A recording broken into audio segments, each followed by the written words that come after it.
Vamos dar aqui continuidade ao nosso trimestre, as lições, onde a gente está tratando sobre o assunto do apóstolo Paulo, lições da vida e ministério do apóstolo dos gentios para a igreja de Cristo. A lição de hoje, lição de número 3, a conversão de Saulo de Tarso. Eu gostaria de ler em Atos dos Apóstolos, capítulo 9, versículo 1. Atos 9. Atos 9, do primeiro versículo ao versículo 9. Atos dos Apóstolos, capítulo 9, versículo 1 ao 9. Que diz assim: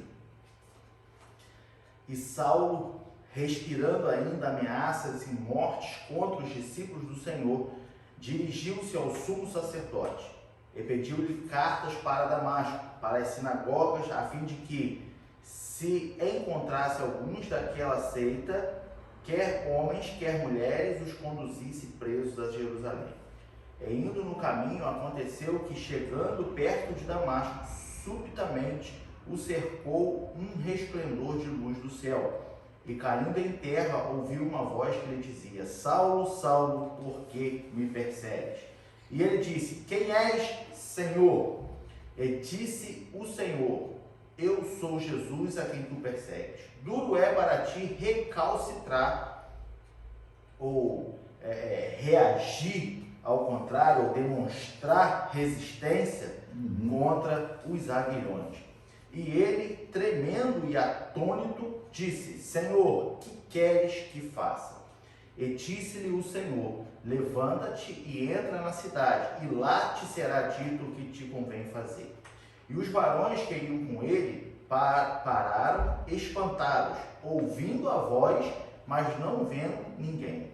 E Saulo levantou-se da terra e, abrindo os olhos, não via ninguém.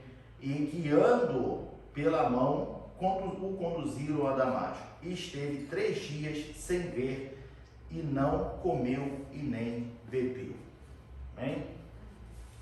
Então, a gente vai falar sobre essa conversão de Saulo enquanto perseguia o povo de Deus. Vale lembrar que Saulo, ele se tornou um dos mais célebres defensores da doutrina cristã. Defendeu, e no Novo Testamento foi o que mais escreveu suas cartas, doutrinando a igreja em Corinto, mandando carta a Éfeso, aos Gálatas, aos Tessalônicos, Então, ele foi um homem que se tornou um dos mais célebres defensores de Cristo. A mudança na vida dele foi radical, foi literalmente impactante, E além de mudar a vida dele, literalmente, como nós conhecemos, mudou a forma de pensar ao Senhor, o comportamento, Jesus, ele chamou Saulo a razão, mostrou para ele, e Saulo, como eu disse, ele muda, a sua experiência mudou impactantemente, não sei se existe essa palavra, de uma experiência sobrenatural. E aí vem um ponto que, se por um lado Cristo tomou a iniciativa em se deparar com Saulo, por outro lado, Saulo respondeu com arrependimento e fé. Ou seja, qual é o ponto central? Jesus nos salva por meio da graça, nos salva por meio da graça, e nós respondemos com arrependimento e fé. nós somos salvos pela graça, né?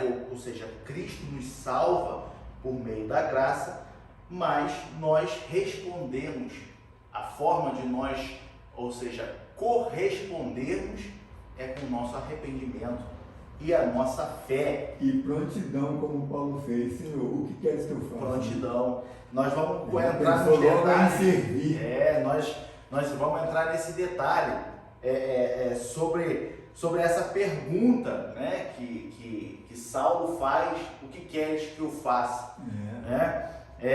Mas falando da conversão, da salvação, né, a conversão de Saulo e sua experiência sobrenatural.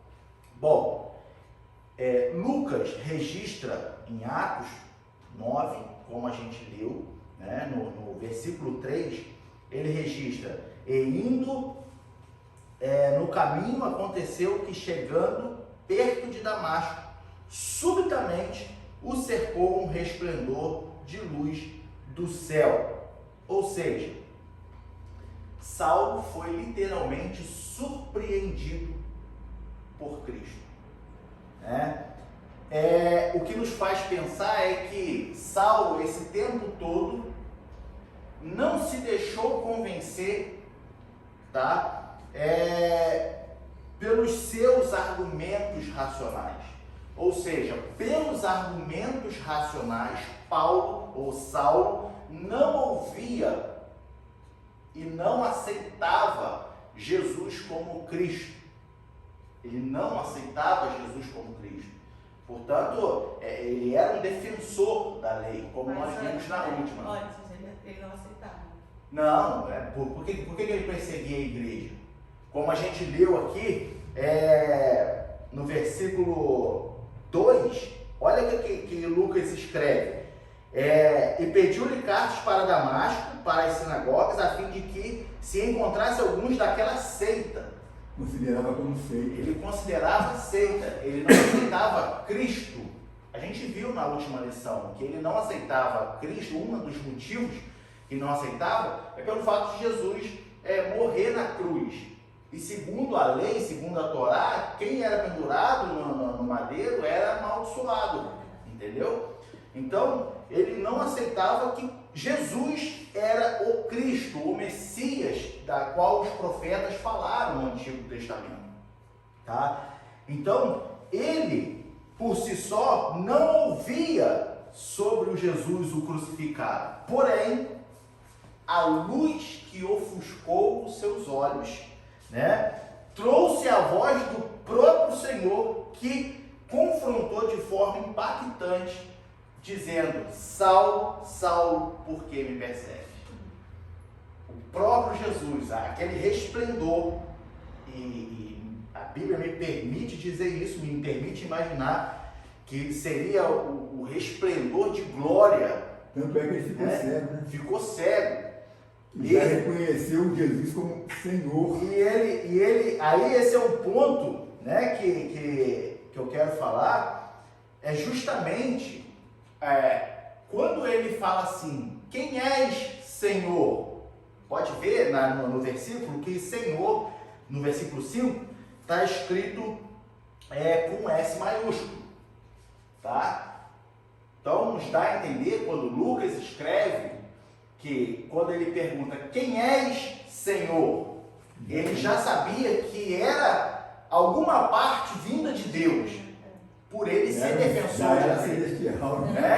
Ele já sabia que não era qualquer um que tinha parado ele no meio do caminho, né? E isso me chamou a atenção, porque eu comecei a ligar um ponto ao outro, justamente pensando assim: poxa, Saulo, ele era conhecedor da Torá, então ele acreditava em Deus, ele acreditava no poder de Deus. Ele não acreditava que Jesus era o Cristo, mas ele acreditava no poder de Deus. E quando essa luz, o resplendor de Cristo, derruba ele do cavalo, a primeira coisa que ele fala: quem és, Senhor? O que nos dá a entender de que quando ele fala quem és, Senhor, o que me faz imaginar é que o primeiro primeira intenção, o pensamento dele, a reação é que Deus tinha aparecido para ele. Entende? Como se fosse, meu Deus, o que é isso? Não, meu Deus não. Quem és Senhor? Quem és Senhor? Tipo, Deus é o Senhor que está aparecendo diante de mim? É como se ele fizesse essa pergunta. Entende? E aí me permite pensar e imaginar de que quando a voz responde, eu sou Jesus a quem tu persegue, Meu Deus. eu acredito Que que nessa hora, deve ter sido nessa hora, nessa frase, que ele se converteu. Eu imagino, entende? Por quê? Porque ele fala, a voz fala para ele, eu sou Jesus. E aí, é como se o ego fosse quebrado, porque ele se referiu ao resplendor como Senhor dos céus. E aí aquela voz que vem do resplendor é Jesus, a qual ele persegue e sempre rejeitou. Entende a profundidade disso? De quando Jesus fala, eu sou Jesus, quebrando o ego. Isso, e assim ele perseguia a igreja e os cristãos. Então, quer dizer, perseguiu a igreja e perseguiu Jesus. Jesus. Está perseguindo a Exatamente. Não é o povo, não. Exatamente. Profundo. Né? Então, eu penso, eu medito diante disso aí, que é nessa hora que o ego é quebrado. Entende? Porque é como se quando Saulo diz quem é Senhor, estaria longe da cabeça dele ser Jesus. Uhum. Até porque ele não cria. Entendeu? E, Então, aí quando a voz fala, eu sou Jesus, a quem tu persegues, e ainda fala, duro é para ti recalcitrar, ou seja, rejeitar, esquecer, não agir contra os aguilhões. Duro é para ele, ou seja, em outras palavras, o que Jesus está dizendo ali... Pode ser combater também. Ele diz assim, duro é para ti deixar a minha igreja em paz. Porque qual era a missão de Duro Saulo? é para te perseguir a minha igreja. Não, contra os aguilhões. Então. Porque Saulo, aqui ele está falando isso Então, por quê? porque Porque ele Saulo perseguiu a prendia. igreja, ele estava encarando esses aguilhões.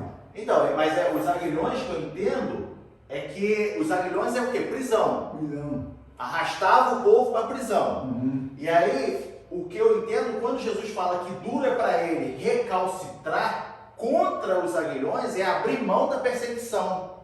Por quê? Porque ele foi pedir permissão aos sacerdotes para ir para Damasco. Para que se encontrasse alguém lá, levasse para Jerusalém preso. Entende? Foi essa interpretação que eu tive.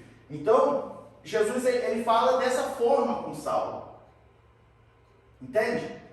E diz, olha, duro é para ti recalcitrar contra os aguilhões.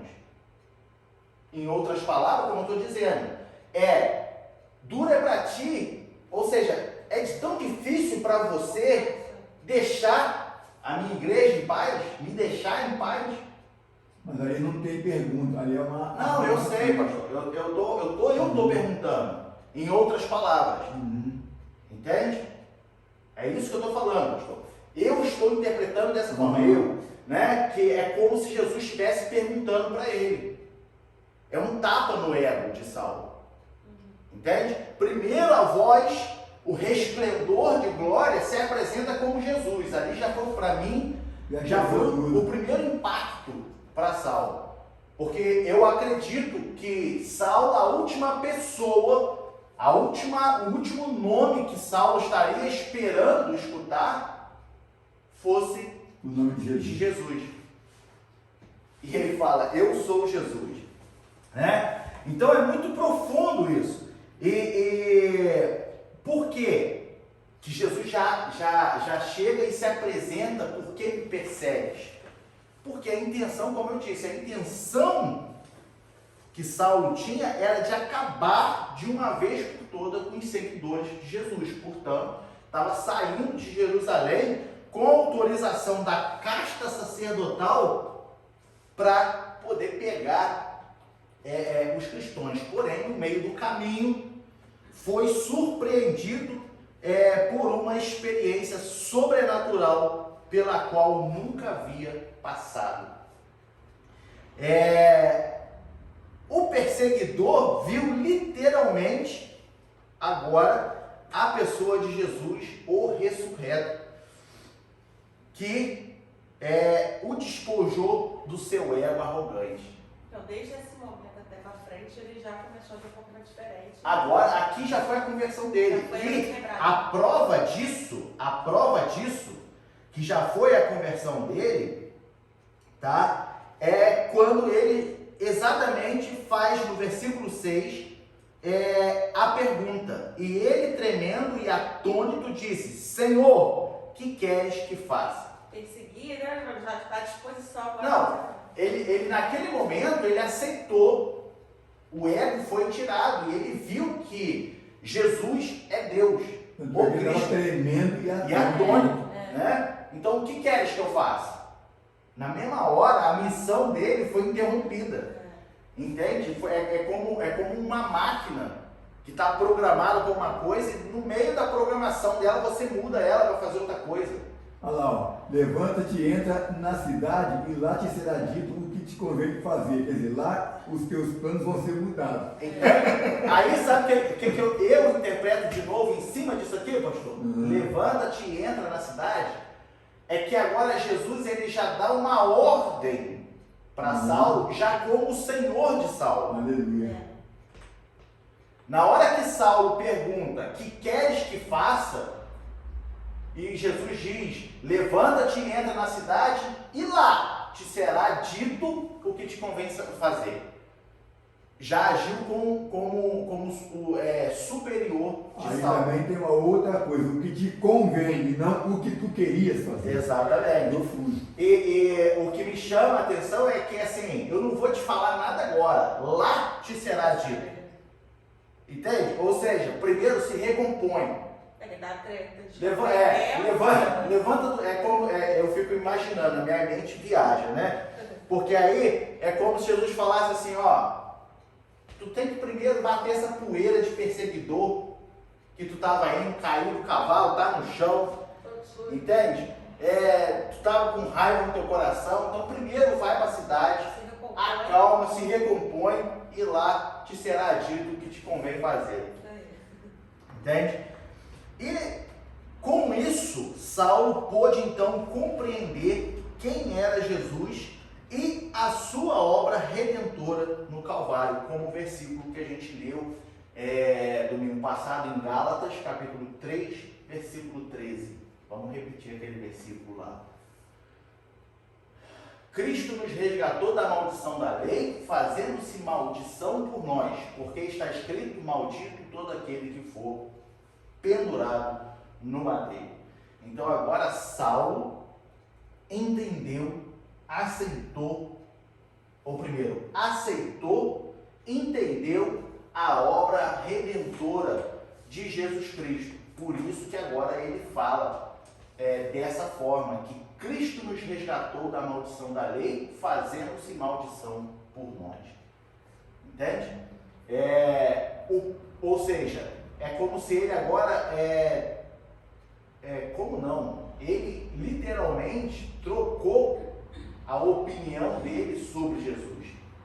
Antes perseguia Jesus porque maldito todo aquele que for pendurado no madeiro. E agora ele não persegue mais Jesus e sofre, padece pelo nome de Cristo, porque Cristo nos resgatou da maldição da lei, fazendo-se maldição por nós. Entendeu o impacto que foi? Então, agora o perseguidor, como eu disse, viu literalmente a pessoa de Jesus Cristo e entendeu agora a obra redentora da cruz do Calvário. Tem uma pergunta, não sei se a Bíblia diz, mas, por exemplo, ele era perseguidor e tinham perseguidores com ele também, ele não era um perseguidor. O que esses perseguidores fizeram depois que ele se converteu e começou a seguir Cristo? Eles deixaram, porque o que acontece? Ele era o que estava na frente, Ele era o que líder. comandava. Ele era o líder. Olha o que ele Não diz diz que aqui. eles se converteram, né? Mas Não, ele só, eu acho que só abortaram a missão. abortaram. Né? Abortaram. Falaram, não dá mais o nosso líder. Tanto é que Tá eles maluco. ouviram, mas não entenderam. É isso que Só eu quero Paulo que mostrar. entendeu. Bota aí agora o versículo 7. Que é exatamente, olha lá. Gálatas? Não. Não, de Atos 9, 7. Olha lá. E os varões que iam com ele pararam espantados, ouvindo a voz, mas não vendo ninguém. Ou seja, a tropa dele Ficou perdido. ouviu a voz. Eles viram que não era a maluquice da cabeça de Saulo. Entendeu? E no fato deles não verem ninguém, eu acho que nem o resplendor de luz eles Eu viram. acredito também que Só Paulo que só viu. viu. Só ele que viu. Eu também acredito nisso. Porque o resplendor de luz respondeu, eu sou Jesus. Então Paulo viu Jesus através da sua glória, do seu Isso. resplendor. Se eles não viram ninguém, eles Só não viram o escutaram a resplendor. Eles só escutavam a voz, É. mas não via ninguém. Entende? Então eu acredito que nesse momento, quando Saulo é guiado pela sua mão até entrar na cidade, dali eles devem ter voltado para Jerusalém e acabou. Só que assim, acabou aquela perseguição, porque depois Paulo começou a ser perseguido. Pode ser também, nós podemos alegar que alguns deles tenham perguntado mais tarde, mas Paulo, explica pra gente o que foi aquilo. Exatamente. Ele pegou para eles. Já converteu. A Bíblia não fala isso, Não né? fala, mas é a gente alegoria, pode, né? a gente pode imaginar também. Exatamente.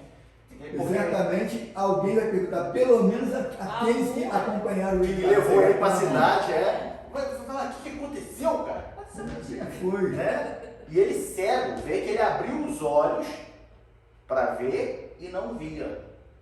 Ou seja, os olhos carnais foram cegos, foram cegados, né? Que não enxergava mais. E ele, como chefe, eu não creio que veio só um pegar na mão dele para levar. Não. Deve ter vindo uma renca. Porque Um monte. ele diz aqui, quer ver? Diz que o conduziram. Então não foi só um, foram vários. Foram vários. Pode ser aqueles que estavam com ele. Pode ser os varões que estavam com ele. Todos eles. O conduziram, né, até a Damasco. Então, obviamente, esses varões, se não foram convertidos naquele momento, também através de Paulo agora, eles devem ter, com certeza, voltado para Jerusalém e ficaram esperando segundo as ordens, né? Mas agora de Paulo nunca mais, né? Então, a iniciativa de Jesus para transformar a mente de Saulo. A iniciativa de Jesus foi o quê? Exatamente essa linha de raciocínio de que Saulo, pelo seu conhecimento, ele ignorava conhecer a Jesus. Ou seja, através da palavra. Ele não aceitava a doutrina que era pregada, ele não aceitava a palavra, o evangelho que era pregado. Então, Jesus tomou a iniciativa de, no meio do caminho, se deparar com Paulo, dando aquele impacto nele e o fazendo cair do cavalo. Entende? Por que isso? Por quê? A gente pode parar para pensar que enquanto estava em Jerusalém, Saulo teve sucesso na sua perseguição. Porque em Jerusalém, ele podemos dizer assim, ele mandava. A Bíblia diz que ele chutava as portas, invadia as casas, arrastava pelo cabelo, seja homem, mulher, criança, pegava tudo, jogava na prisão, permitia que fosse açoitado e tudo em Jerusalém. Então, essa atitude levou o quê? Os cristãos a fugirem de Jerusalém. Quando Saulo viu que os cristãos estavam fugindo de Jerusalém, não satisfeito, ele foi lá na sinagoga e pediu carta branca para os sacerdotes para que pudesse agir com o mesmo rigor em Damasco, onde ele sabia que para onde estavam indo. Entende? Então, o que eu penso? que quando Saulo montou naquele cavalo e estava indo a Damasco, ele devia estar com o peito inchado. Porque, tipo, eles estão achando que eles vão fugir de mim? Eu vou pegar lá também, não tem como. Eu vou perseguir eles até os confins da terra. É como se tivesse isso na cabeça de Saulo. Entende? Eu vou acabar com eles aonde eles estiverem. E aí, nesse momento aonde o peito devia estar inchado de ego, de satisfação por estar cumprindo uma ordem de Deus, né? Defendendo uma ordem de Deus, é que Jesus, chegando em Damasco, Jesus aparece para ele, pum, e derruba ele do cavalo. Ou seja, quando Jesus toma a iniciativa de transformar a mente de Saulo, ele tomou a iniciativa não de transformar somente a mente, mas de sacudir a estrutura de Saulo. Entende? Ele sacudiu a estrutura física, psicológica e espiritual, agindo pessoalmente em sua direção. Então, imagina você virar a esquina e dar de cara com uma carreta. E você de bicicleta. Foi o que aconteceu. Saulo, cavalo, pum, é como se tivesse uma parede de vidro e derrubasse Paulo do cavalo. Saulo. Entende? Então, Jesus, quando ele toma a iniciativa de aparecer, de falar com Saulo, ele não só transforma a mente, mas ele sacudiu tudo dentro de Saulo. Sacudiu a estrutura psicológica, a estrutura física, sacudiu tudo, entende? E principalmente o espírito de Saulo. Sacudiu a estrutura espiritual de Saulo. Quando ele fala, eu sou Jesus a quem tu persegue. Naquela hora, criou-se um temor em Saulo. Bota lá Efésios, capítulo 2, versículo 8, que é muito conhecido por nós, que fala sobre a graça salvadora se manifestou a Saulo. E aí Saulo agora ele fala aos Efésios, porque pela graça sois salvos por meio da fé, isso não vem de vós, é dom de Deus. Aí bota ainda lá em Tito, capítulo 2, versículo 11, que ele diz, porque a graça de Deus se há manifestado, trazendo a salvação a todos os homens. Ou seja, o ponto de partida da experiência da salvação de todos os homens é a graça de Deus. Quando Paulo fala a Timóteo que a vontade de Deus é que todos os homens se salvem, é justamente porque a graça de Deus é o pilar. É a graça de Deus quem permite que todos os homens, seja ele quem for, como for, qual nação, qual religião que segue hoje, todos possam se salvar. Desde que reconheçam a Cristo como Senhor e Salvador da sua vida. Ou seja, a graça, como nós sabemos, é o favor imerecido de Deus por nós. E a justiça de Deus sobre o homem, ela ficou, ou seja,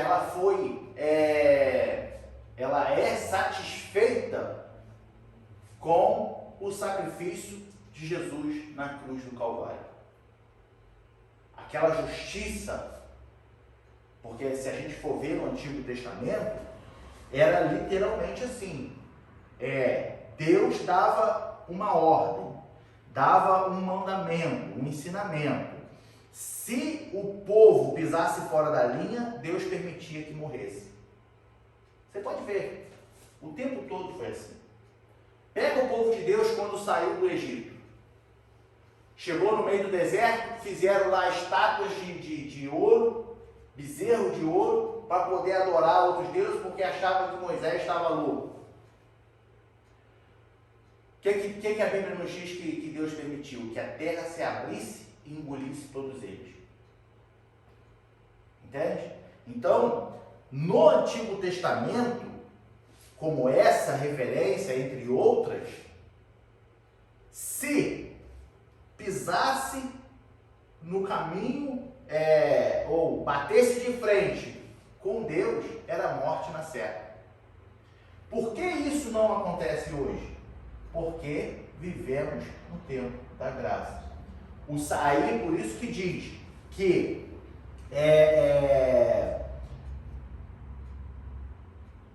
essa graça, que é o favor imerecido de Deus, tá?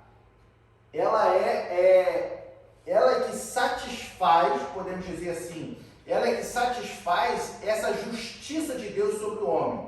Mas essa graça só foi dada, ou seja, essa justiça só foi satisfeita com a morte de Jesus no Calvário, o sacrifício de Jesus. Entende? Então hoje podemos viver, nos converter, aceitar a Cristo. Isso não fica agora restrito somente a um povo na face da terra, mas a todos os homens, né, que aceitarem o Evangelho, de serem salvos. Porém, como diz, acredito que é em Provérbios, né, que a misericórdia de Deus é a causa de nós não sermos consumidos. Hoje vivemos debaixo da graça do nosso Senhor. Bota lá ainda Romanos capítulo 3, versículos 23 e 24.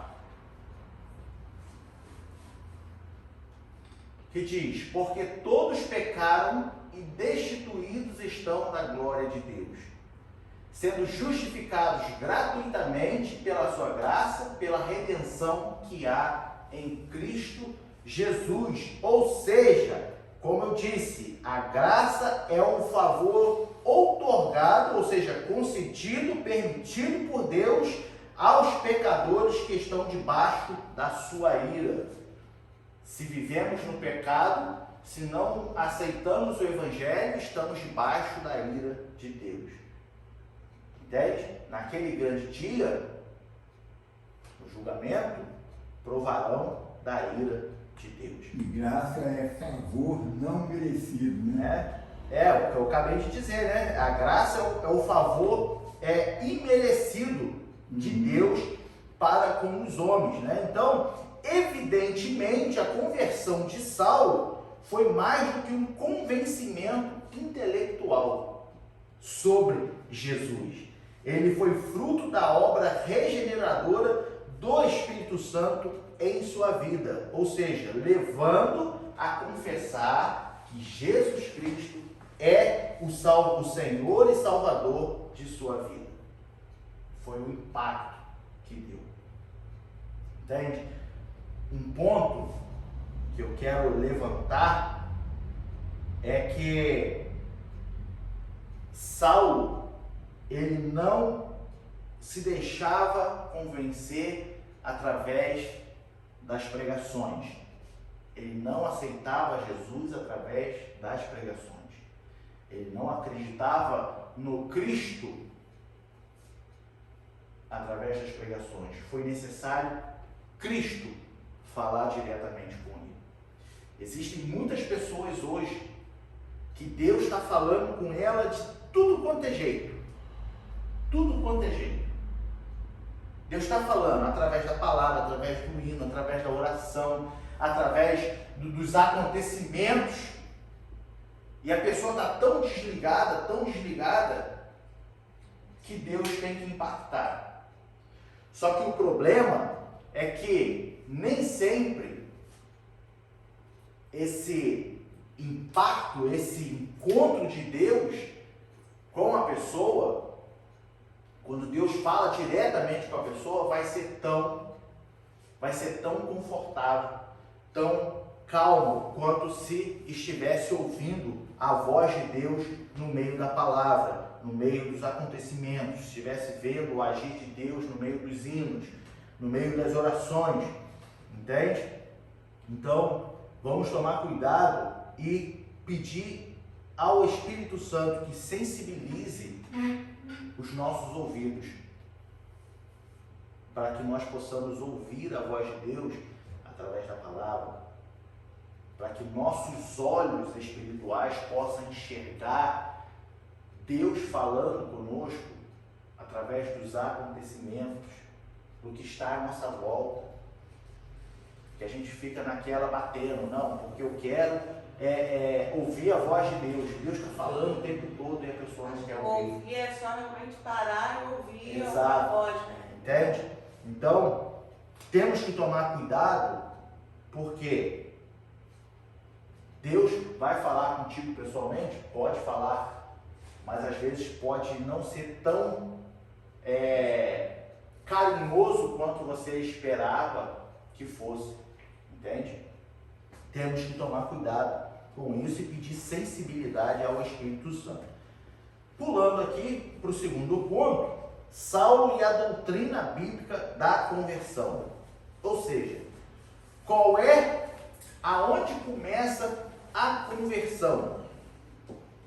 A conversão, ela começa no arrependimento. A conversão acontece naquele momento. É como a gente falou do ponto central. Jesus, ele nos dá a graça, vem ao nosso encontro com a graça e nós correspondemos com arrependimento e com fé. Então, a conversão, ela começa no arrependimento. Ou seja, se a gente for ver, no grego bíblico, né, a palavra arrepender-se, ela significa pensar de maneira diferente ou sentir remorso. O arrepender-se no grego bíblico, ela quer dizer sentir, ou seja, pensar de maneira diferente ou sentir remorso. No Novo Testamento, esse arrepender-se traz a ideia de tristezas pelos próprios pecados. Ou seja, o Senhor mesmo já ensinou aqui, eu não lembro agora exatamente como foi, mas que o Senhor falou sobre não sentir remorso, mas em relação a pedir perdão ao irmão com remorso, né? A questão... Eu falei entre a diferença de arrependimento e remorso. Citei Pedro e citei Judas. Isso. Pedro se arrependeu, porque ele se humilhou. Isso, foi. E Judas sentiu apenas remorso, mas não se converteu. Não se Ele arrependeu. enforcado. Exatamente. Então foi Exatamente. É diferente. É diferente. E aí, o que me faz pensar agora sobre a conversão, né? Trazendo lá, como a gente viu, o significado do grego arrepender-se, né? Que é pensar de maneira diferente e sentir remorso. E também pode ser, no sentido português, de mudar de direção, mudar Sei. de plano, de propósito. A conversão é mudar de direção. É. Mas o que eu quero dizer é o seguinte: quando eu, em relação à conversão, a minha conversão, a minha mudança de vida, o que eu achei bonito, o que eu acho bonito, que se arrepender traz essa ideia de eu ficar triste por causa dos meus pecados contra Jesus. Verdade. Olha, eu não sei se consegue entender a profundidade disso como eu penso, porque às vezes eu não consigo expressar o que eu estou pensando, entende? Não consigo expressar o sentimento da profundidade que eu vejo nisso. Mas imagina você se entristecer porque você pecou contra Jesus. Estou triste. Pesado, né, pescoço? Entende? Não, ficar triste. Sabe aquela decepção que você sente por causa de um parente, por causa de alguém que te magoa? Entende? Aquela decepção, que tristeza. Dói o peito, Por Um que isso? exemplo bom a gente tem no publicano, né? Ele bateu no peito, Senhor, tem misericórdia de mim, pecador. Atrás disso aí, ele se entristeceu, chorou, se Exatamente. lamentou, e Então, reconheceu os seus erros. É muito forte. Exatamente esse é o ponto. Essa é a profundidade que eu vejo. Entende? Sobre o se arrepender. É a gente se entristecer por ter errado. É a gente se entristecer de tal maneira que faça como o pastor falou, do publicano que bate no peito e peça perdão a Deus. E, além de pedir perdão a Deus, também despertar ainda mais em nós o desejo de mudar. Aleluia. Porque não basta nós pedimos perdão, mas não temos o desejo de mudar, corrigir o nosso rumo. É o que aconteceu com Judas, né? Exatamente. Ele se auto-justiciou. Ele Exatamente. tinha que se humilhar como Pedro. Exatamente. Porque Pedro chorou amargamente. Atrás daquele choro ali, meu filho. Eu penso que se Judas tivesse se arrependido, uma dos passos para que ele mostrasse o arrependimento dele era arcar com as consequências. Não se matar, mas chegar diante do povo, se tivesse que ser apedrejado, ele fosse apedrejado, mas Deus, me perdoa, eu estou aqui, ó, se quiser me permitir, eu vou Permanecia apedrejar. junto com os discípulos. Exato. Quando Jesus apareceu para todos eles, ele teria a oportunidade, Senhor. Exatamente. Provavelmente os discípulos expulsariam ele. Provavelmente. Entende? Eu vejo assim, porque... Talvez não, porque não expulsaram Pedro, né? Porque Pedro também negou. Não, entendeu? mas Pedro negou, mas eu vejo diferente, porque Judas entregou Jesus. Negou, Foi mais Foi forte. mais forte a traição, sabe? Vendeu. Entende? Ele vendeu Jesus. Vendeu. Foi uma coisa mais pesada. E é esse o risco que as pessoas que é muito voltada para dinheiro correm, porque ele era o tesoureiro. Quando a mulher Maria ungiu o pé de Jesus, ele, por que não se vendeu com o presente que ele deu para os pobres? Aí está escrito, ele disse isso não que tivesse cuidado dos pobres, porque era ladrão e tudo que ia lá ele roubava. Então, a pessoa que tem esse costume de se voltar para roubar, principalmente dentro da casa de Deus, corre um risco muito grande. Exatamente. Não, o coração se corrompe de uma certa forma que o tempo tu vê. Se a gente for parar para pensar falando de Judas, mudando um pouco aqui, abrindo um parênteses. Certamente ele não achou lugar para arrependimento. Ele disse, pequei, está indo sangue inocente, mas o coração dele não recebeu aquilo ali. Exatamente. Então eu vejo um tipo de incredulidade mesmo, sabe? Porque ele preferiu se matar do que encarar os fatos. Isso é um ato de covardia. E confessar diretamente para Jesus. Isso é um ato de covardia. Ele foi um covarde, entendeu? E a Bíblia também repudia atos de covardia. Entende? Seja homem, seja mulher, se tiver que arcar com as consequências, arque com as consequências. Aleluia. Mas não seja um covarde. Entende? Aí eu pergunto, o tempo todo que ele andou com Jesus sabia que ele roubava? Lógico que sabia. Entende? Lógico que A sabia. todos ele conhecia. E neném. Senhor, Paz, tudo bem? oi lindo. O tempo todo que Judas andava com Jesus sabia que ele roubava, qual era a intenção do coração dele, porque Jesus conhecia os corações, entende? E o que a gente aprende com isso? Que toda essa caminhada, o que Jesus fez foi dar a oportunidade de Judas se consertar. Aleluia. Diante Teria acontecido com ele como aconteceu com Pedro. Jesus ressuscitou, aí Maria foi lá, quando se encontra com ele, não encontra ele, o anjo diz, e depois dizer a seus discípulos e a Pedro, que ele já foi adiante de vós para a Galileia. Mas Pedro não era discípulos, o que ele pôs Pedro em evidência? Ele teria posto Judas em evidência. Pedro e a Judas, que lá viverão. Exatamente. Mas ele preferiu se enforcar. Covarde.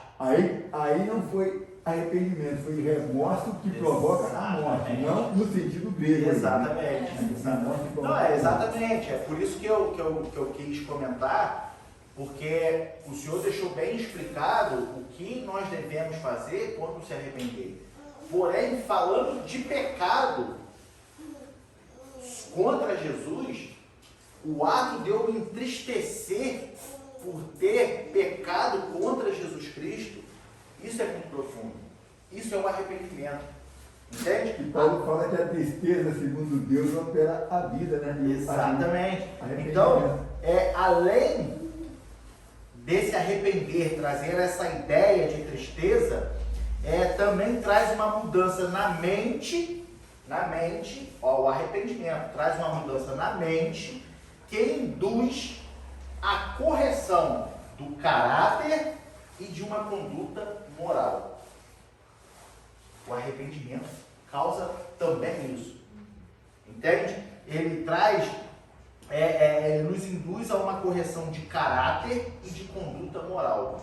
Ou seja, se tu é uma pessoa caloteira, o arrependimento pelos seus pecados, uma das coisas que vai dar o rebote na tua vida, vai ser tipo assim, eu preciso pagar quem eu devo. É o que aconteceu com os ateus. Exatamente. Se eu roubei, ou se eu cobrei algo do que não devia, eu devolvo em dobro. Quatro vezes mais, é verdade. 4 vezes mais. Aí Jesus viu, né? Entende? Então... Hoje chegou salvação a esta casa.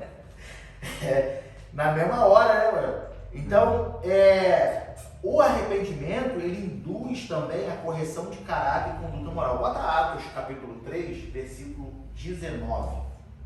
Só para a gente ter como base também, em relação à conduta e caráter. Arrependei-vos, pois, e convertei-vos para que sejam apagados os vossos pecados e venham assim os tempos do refrigério pela presença do Senhor. Também o arrependimento é a contrição do coração, o desejo de mudar de atitude quanto ao comportamento na vida cotidiana. Bota lá em o Evangelho de Lucas, capítulo 15, versículo 10. 15, 10. Assim vos digo que há alegria diante dos anjos de Deus por um pecador que se arrepende. Aleluia. Entende? Eu ia comentar uma coisa que me fugiu a cabeça agora.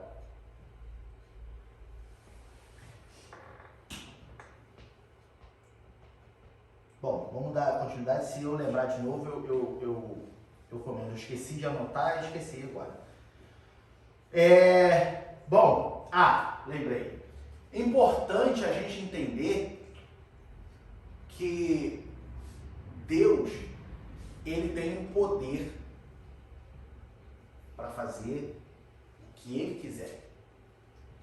Só que você pode observar que quando uma pessoa se converte, o que muda na vida dela é o caráter, é a conduta moral e não a personalidade. Já pararam para observar isso? Essa jogar a bola, Né? O que acontece? A personalidade não muda dessa pessoa. O que eu quero dizer com isso? Por exemplo, digamos que eu sou uma pessoa que não gosto de brincadeira. Sou uma pessoa séria. Ou seja, tenho um senso de humor curto. Entende? Se eu me converto a Cristo, eu não vou ficar brincalhão e bobão e fazendo piada. Vai ficar mais sério ainda. Entende? Eu vou continuar sério, porém alegre, porém convertido. As pessoas tendem a dizer de que aquela fulano, ciclano não se converteu. Porque ela é uma pedra lá fora, né? Uma porteira lá fora. E aqui dentro ainda é sério. Cadê a alegria no coração? O fato de ser alegre não quer dizer que você tem que ser bobo. Porque isso faz parte da personalidade. Igual eu gosto de brincadeira, eu gosto de rir, eu gosto de ver coisa engraçada. Sempre fui assim. Então, Deus não vai me tirar isso. Ele tem o poder para tirar? Tem o poder para tirar. Mas a minha personalidade, eu sou alegre, eu sou feliz. E um jeito de eu expressar minha alegria, minha felicidade, é ser engraçado, é rir, é brincar, é falar coisa engraçada. E por aí vai. E as pessoas tendem a confundir o caráter com a personalidade. O fato de você ser sério ou engraçado é totalmente diferente do fato de você ser honesto ou caloteiro. De você ter palavra ou não ter palavra. De você dizer, eu vou, eu vou. Eu não vou, eu não vou. É sim ou não. Isso faz parte do caráter de uma pessoa. É você não ser falso com ninguém. É você não tá rindo entre os dentes aqui na minha frente e por trás falando mal de mim. Isso é caráter. Isso Deus muda. Entende? A pessoa que não tem uma mudança de caráter e de conduta moral, o que é a conduta moral? Se encaixa dentro do que eu estou falando. A minha conduta moral, para mim hoje, é o meu nome lá fora. As pessoas têm que, quando ouvir falar do meu nome, têm que me respeitar. Para isso eu tenho que ter um comportamento. As pessoas, quando ouvir falar o pastor Joabe, não, o pastor Joabe é sério, peraí. Nós não estamos falando de qualquer um. Isso é conduta moral. Você dá exemplo. Por quê? Porque você tem caráter. Porque você fala o que você faz. O que você fala, você cumpre. Entende? Caráter. Isso, no arrependimento, tem que ser mudado.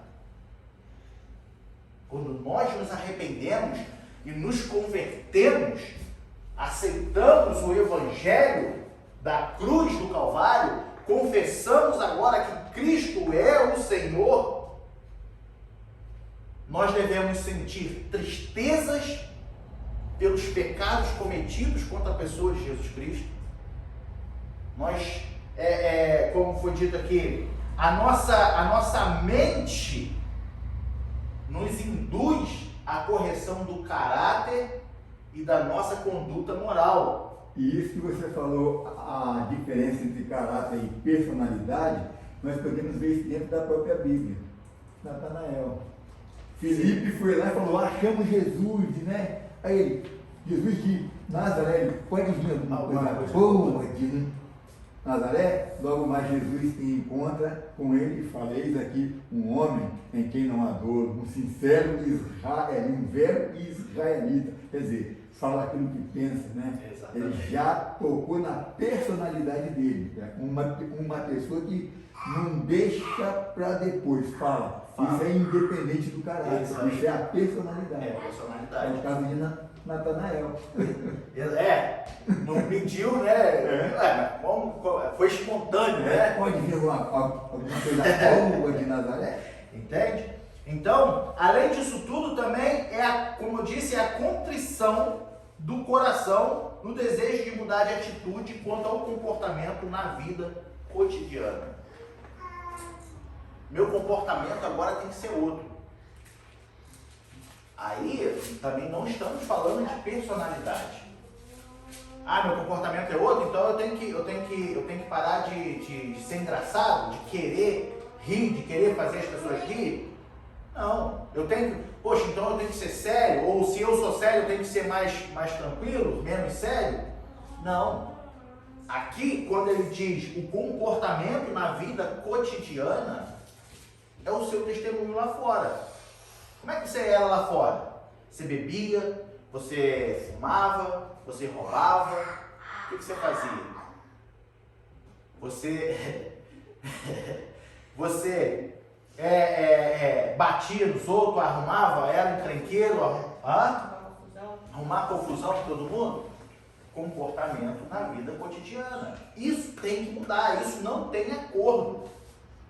Entende? Se eu estou dizendo que estou arrependido e agora sou um novo homem, as coisas velhas se passaram. Eis que tudo amor se fez. Aí tem que mostrar fruto disso aí, Né? Então, isso tem que mudar. Quem que faz essa obra em nossa vida? Já sabemos, o Espírito Santo. Jesus, ele fala, quando ele está subindo aos céus, né? A ascensão de Cristo aos céus, ele fala lá, bota lá o Evangelho de João, capítulo 16, versículos 7 e 8. Nós já conhecemos, já sabemos, mas o Espírito Santo é quem faz. Todavia, digo-vos na verdade que vos convém que eu vá, porque se eu não for, o Consolador não virá a vós, mas se eu for, enviar-vos-ei. E quando ele vier, convencerá o mundo do pecado e da justiça e do juízo.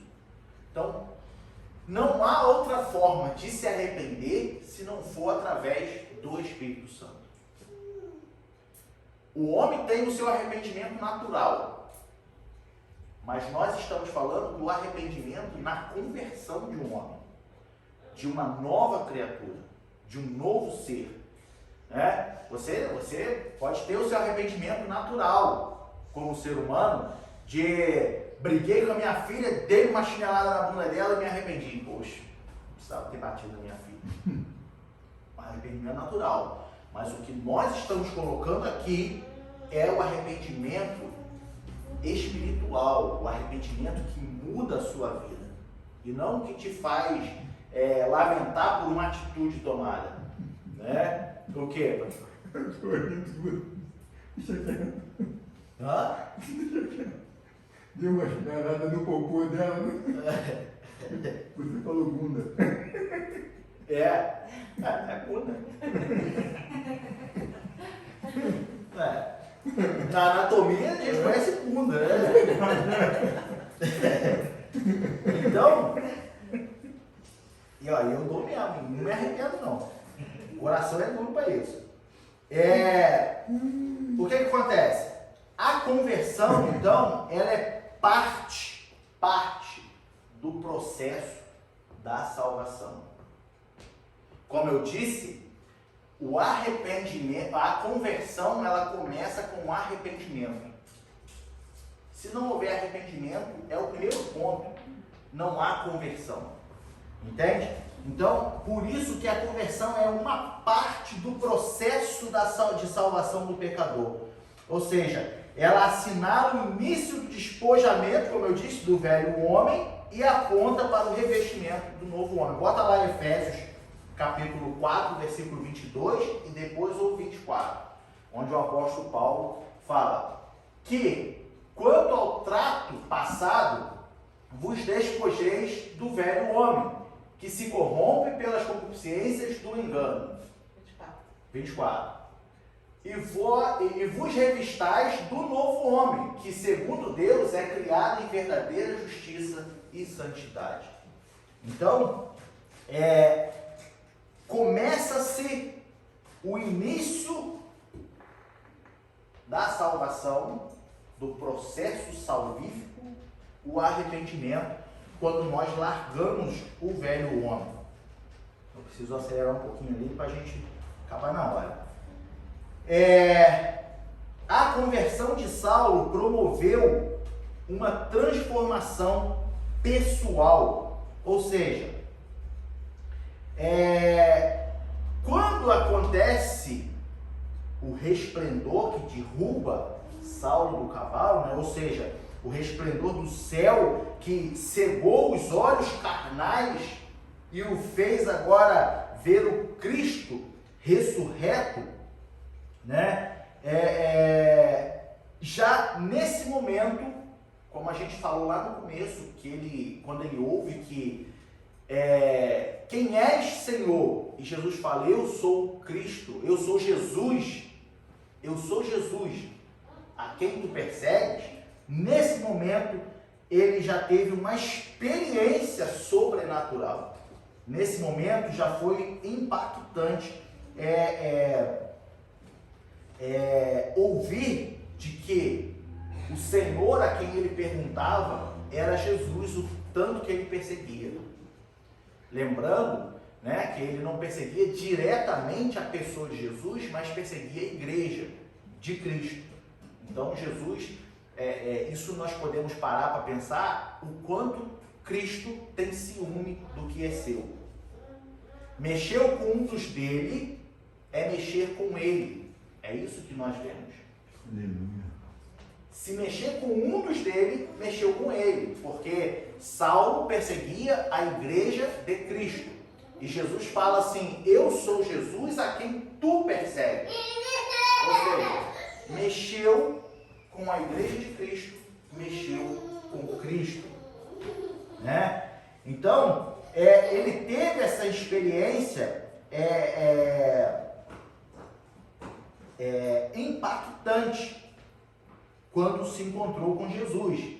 E de uma vontade egoísta e individualista, Saulo agora demonstra completa submissão à vontade soberana de Cristo, como a gente vê lá no versículo 6 de Atos capítulo 9.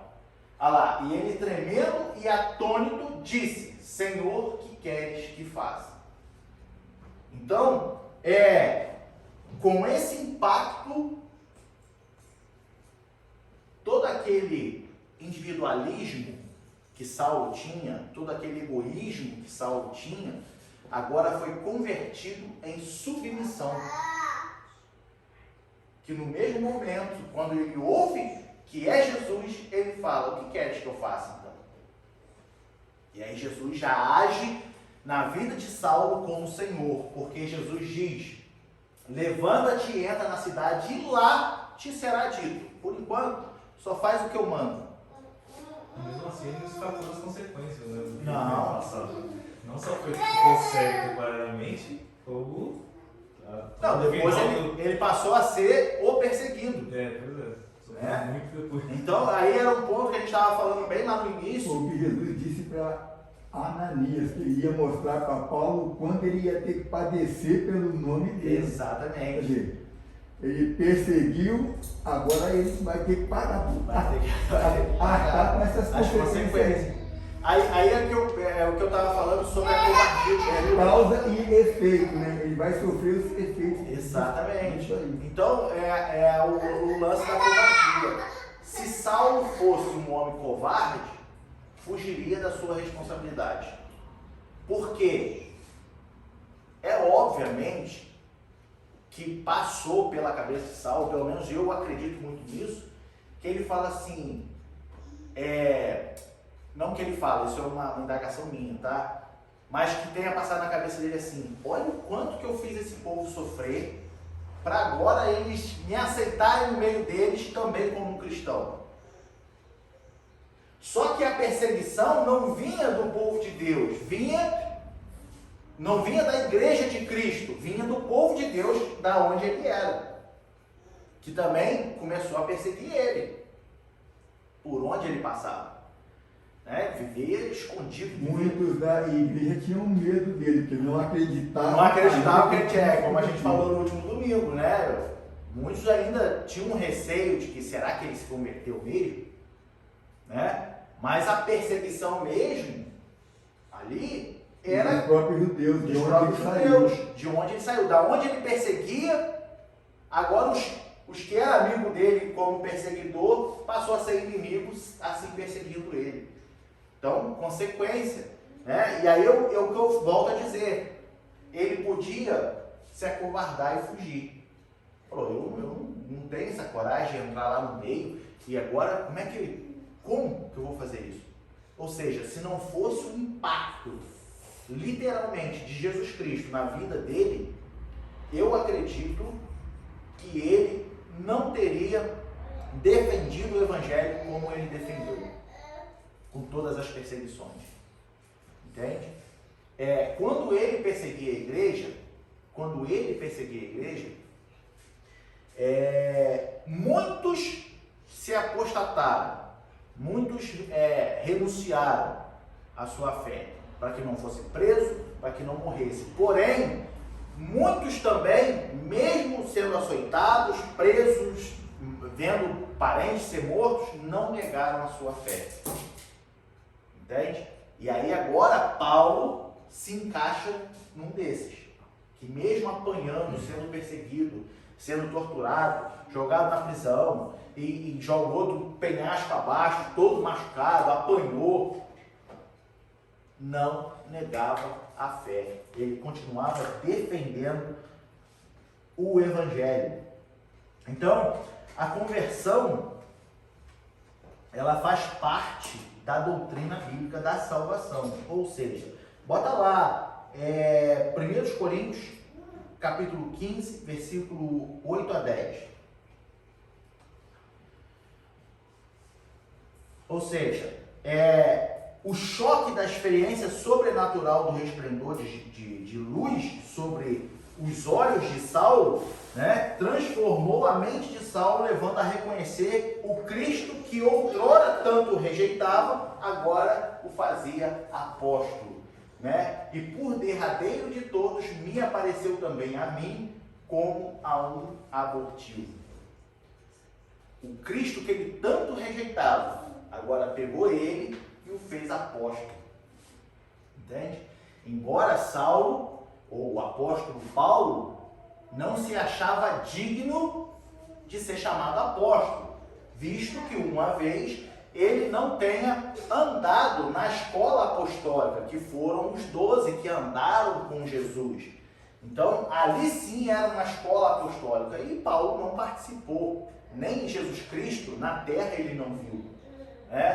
Então, ele não se achava digno de ser chamado apóstolo, mas foi feito apóstolo por Jesus Cristo. Então, a gente vê a verdadeira conversão é a que nasce da tristeza para com o pecado, como eu disse, né?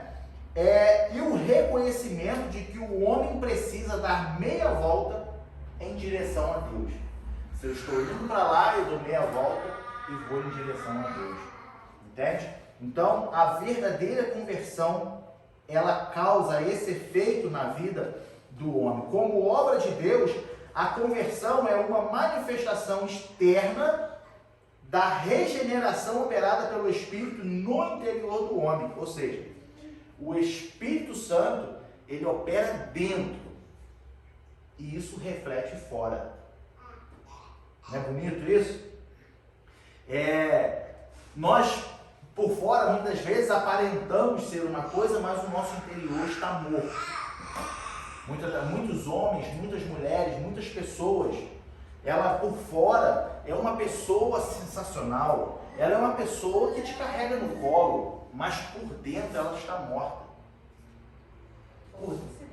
Por dentro ela está cheia de inveja, cheia de rancor, cheia de ódio, né?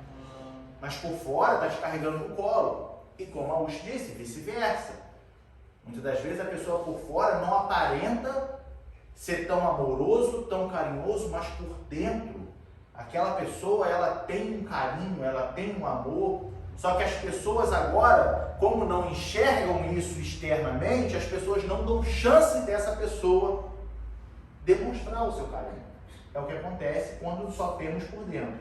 A diferença é que quando o Espírito opera em nós, ele opera dentro e reflete fora. Então ficamos completos. Aquele que olha para você, enxerga que você é diferente. Aquele que olha para você, vê a pessoa do Espírito Santo na sua vida. Essa é a diferença de nós que somos convertidos e o Espírito operou em nós e opera em nós para aquelas pessoas que estão por conta própria, como eu disse. Às vezes, por fora estão bem, por dentro estão mal, ou por dentro estão bem, mas por fora não demonstram.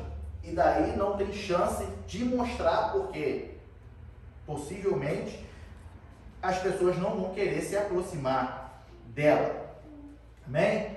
Para a gente encerrar, existem 3 faculdades interiores do homem que são transformadas na conversão. 3 faculdades interiores. A primeira é faculdade intelectual do homem. a faculdade das emoções e a faculdade da vontade. Falando primeiramente da intelectual, quando nós nos convertemos e o Espírito opera em nós, a faculdade intelectual do homem, ela é mudada. Como? Nesse campo da alma, o homem muda o seu modo de pensar e reconhece sua condição de pecador. Quando nós nos convertemos, a faculdade intelectual do homem é instantânea em reconhecer: eu não sou nada sem Cristo. Eu sou um pecador que preciso da misericórdia de Cristo. Esse é um ponto de que muitos, quando o amor se esfria, é porque essa faculdade intelectual, ela já não está mais sensível ao Espírito, te fazendo se reconhecer como um homem pecador, uma pessoa pecadora, que precisa a todo momento da misericórdia de Deus. Mas ela começa a se sentir autossuficiente. Ela agora começa a agir por conta própria. Eu não preciso de Deus, eu tenho dinheiro. Eu trabalho numa multinacional, eu ganho um bom salário, eu tenho carro, eu tenho uma casa, eu tenho uma família, eu tenho tudo. Não preciso de Deus. Isso eu já vi cristões, né? Dentro da igreja, agir dessa forma. Eu não preciso.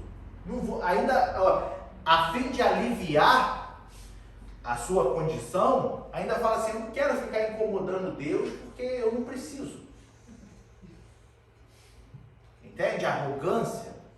Isso é porque a faculdade intelectual dele já não está mais sensível ao Espírito, ou se corrompeu novamente, aonde ele parou de se reconhecer como um pecador, um homem que precisa de Deus, uma pessoa que não é nada sem Deus. Bota lá Romanos capítulo 3, versículo 20. Nós precisamos de conhecimento do nosso pecado. 3:20. Por isso, nenhuma carne será justificada diante dele pelas obras da lei, porque pela lei vem o conhecimento do pecado. Foi a intenção de Jesus, de Deus, colocar a lei no povo, para que eles vissem o erro deles. Entende? Hoje nós temos a Bíblia que nos mostra o nosso pecado. Só que aí entra a faculdade intelectual do homem. Como está o seu modo de pensar sobre a sua pessoa diante de Jesus Cristo? Porque quando estamos com o peito cheio de ego, nos achamos autossuficientes, eu leio e eu falo: isso não é para mim. Eu leio, eu ouço a pregação e falo: o pastor está falando para outra pessoa. Também Deus fala, isso não é a voz de Deus. Né? Então, isso é coisa da minha cabeça. Né? Então, precisamos ter a sensibilidade e reconhecer a nossa condição de pecador. A segunda faculdade, que é das emoções, ou seja, nesse campo da alma, o pecador experimenta uma mudança de sentimentos na vida interior, onde manifesta a tristeza pelo pecado contra um Deus santo e justo, que foi o que eu disse. Eu me entristeço. As minhas emoções, quando eu cometo algo errado, eu me entristeço, porque eu sei que não agradei a Deus com aquela minha atitude. Entende o que é ser um verdadeiro cristão? Enquanto muitos defendem que ser um verdadeiro cristão é aquela pessoa que só pula, que só roda, que só fala em mistério, que só profetiza, que só vem à igreja todo domingo. Entende? Mas a sua vida lá fora, o eu dessa pessoa é cauterizado. Entende? Então, eu ter a sensibilidade e me entristecer porque eu desagradei ao Senhor, isso é muito cristão. é a faculdade das emoções do homem. Quando existe um verdadeiro arrependimento, a gente peca e a gente se entristece. E a gente pede perdão e procura corrigir o rumo de nossa vida, para que não peque novamente. Entende? Isso é muito bonito. Podemos ler 2 Coríntios, onde o apóstolo Paulo fala, capítulo 7, versículo 10. Olha o que ele fala. Porque a tristeza, segundo Deus, opera arrependimento para a salvação, da qual ninguém se arrepende, mas a tristeza do mundo opera a morte. Olha o que o salmista Davi, a forma como o salmista Davi ora com seu coração amargurado. Bota lá Salmo 51, versículo 1.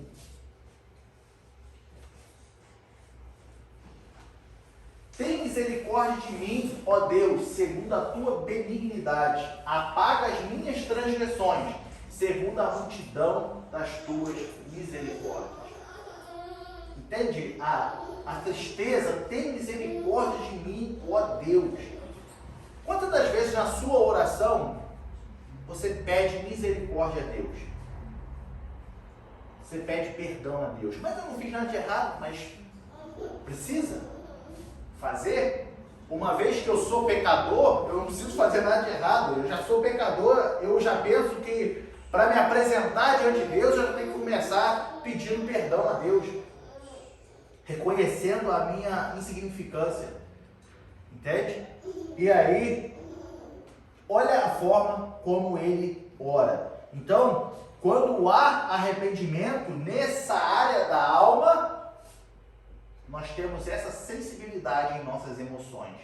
Nós queremos estar sempre fazendo o correto diante de Cristo. Tá? E por último, para a gente encerrar, a faculdade da vontade.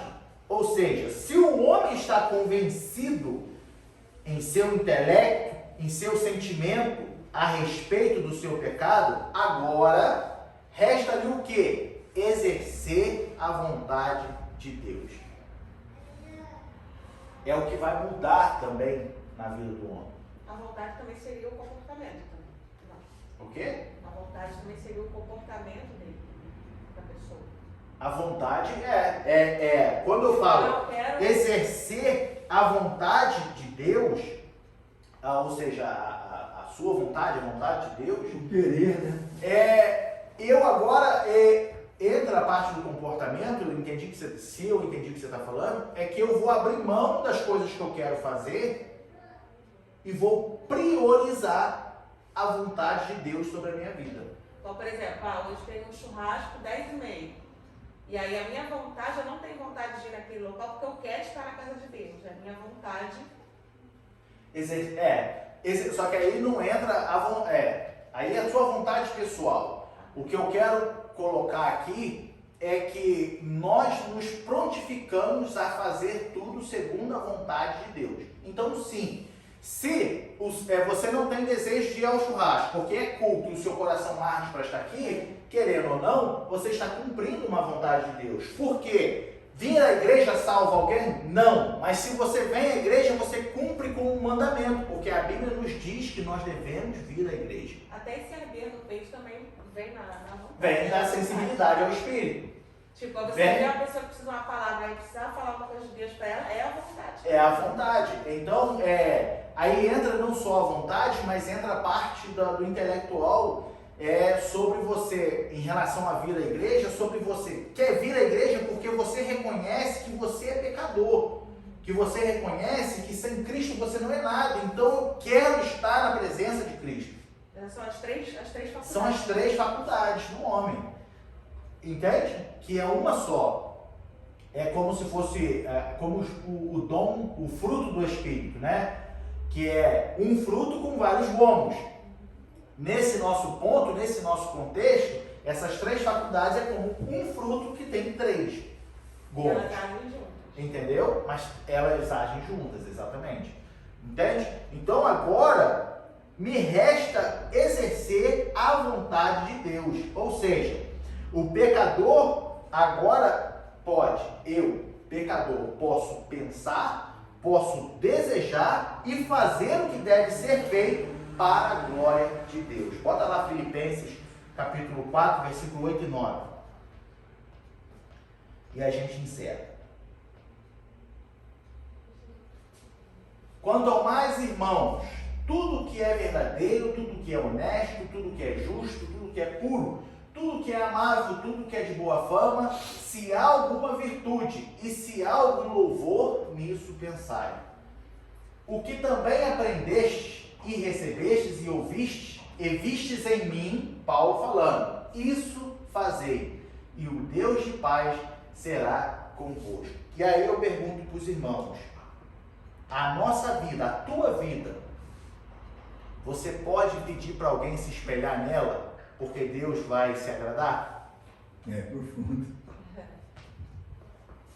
Você pode chegar para alguém hoje e falar assim, se tu se comportar como eu, Deus vai se agradar. É o que Paulo fala. E o Deus de paz será convosco. Olha o peso disso. Olha lá. E vistes em mim. Será que eu tenho testemunho para falar isso para minha filha? Ó filha, seja igual ao papai que tu vai se dar bem. Você tem esse testemunho dentro da sua casa? Já parou para pensar nesse peso? Porque para Paulo falar assim, olha, tudo que vocês aprenderam, receberam e ouviram e têm visto em mim, faça isso. Faça o que eu ensinei, faça o que eu dei, faça o que eu falei e faça o que eu faço, porque e vistes em mim. Então façam isso. E aí eu garanto que Deus será convosco. Como que está a sua vida diante de Deus? Amém? E assim eu agradeço a minha oportunidade.